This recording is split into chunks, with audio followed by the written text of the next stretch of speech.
In the meantime, the St. Catherine police are flagging an illegal trend in which criminals are cloning the license plates of motorists and using the plates to commit crimes.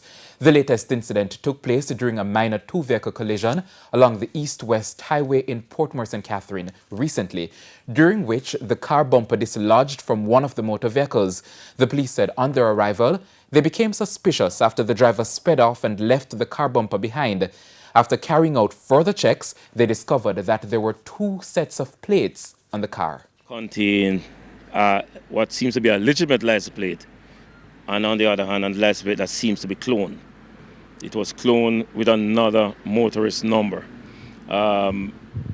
These most likely is used by criminals, and this is surprising to us, but just to let the public aware that these things are happening. Persons cloning other person's license plate to commit criminal activities.